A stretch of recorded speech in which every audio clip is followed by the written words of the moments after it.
Mr. P. Rajan. Yes. Mr. P. Rajan is a veteran journalist. He has fought the Indira Gandhi emergency era. He's joining me from Kochi today. I thought it would be very useful, Mr. Rajan, of having someone of your experience tonight to share your experience, because you must be following the news.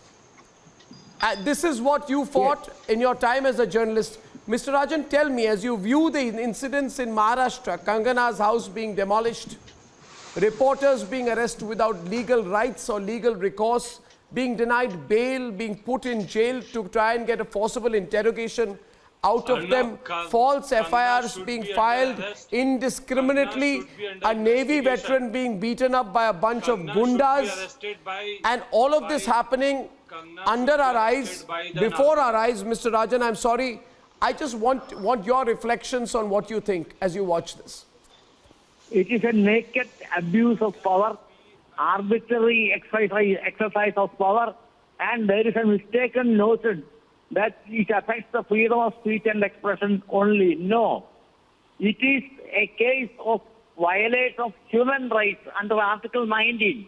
Every Maharashtrian, for that matter, every Indian has a right to know from the source which he chooses to hear. For example, a person, a listener, a viewer has a right. The news given by the Republic channel. I can cite a parallel instance in Kerala. Arbitrarily, the speaker withdrew the pass given to a correspondent of the Marxist Daily because he reported something against an action of the speaker. We went up to the High Court, and there is a full-fledged decision saying that arbitrarily you cannot pick and choose a channel or a paper and deny his right to report, because the readers have a right to read, get the news and opinions given by that particular channel or by that particular newspaper. So it affects the human rights of the people of Maharashtra also. I want to tell only that thing. Everything else has been said by the lawyer experts, etc. This is arbitrary exercise of power. The due process of law has not been abided by the government. Maharashtra government is answerable, and if somebody can even file a suit against Maharashtra government for this arbitrary exercise of power, that will be very good. Otherwise, Shiva Sena is a law unto itself. It does not obey any other law. Are they for a confrontation with the center on this matter? The center should also take a notice of this arbitrary exercise of power by the states due to political differences. The law is different. Everybody is under the law. We are slaves of law so that we may be free them. That is the law principle abided by every democracy. So in this case, the arbitrary exercise of power is evident, and it is abuse of power. The government is answerable.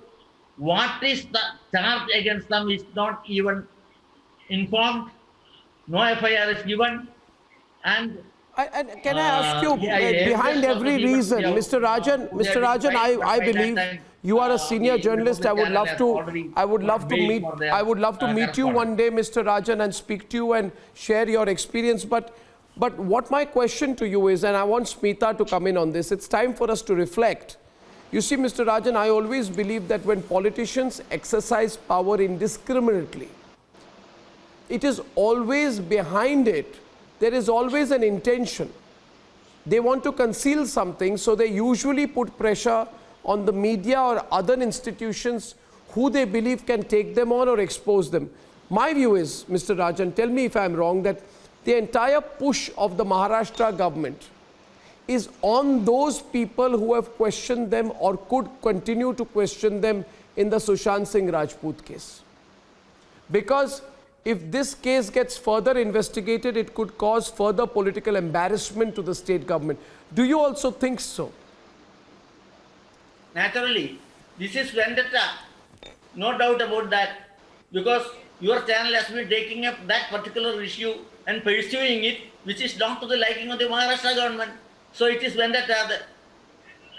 During emergency, we have seen even power supply being cut off for not distributing news. The cable channels are pressurized, intimidated in that manner. What is the right of that particular organization who issued a letter, whether you cannot call it an order, to all cable operators to stop telecasting of Republic channel? This is nothing but violation of law, and he should be put to task for that. He should never repeat such a thing. Otherwise, indirectly, your freedom of speech and expression as well as your human rights can be curtailed by the governments through unions, etc. Tomorrow, suppose some newspaper or channel is reporting something against the electricity board.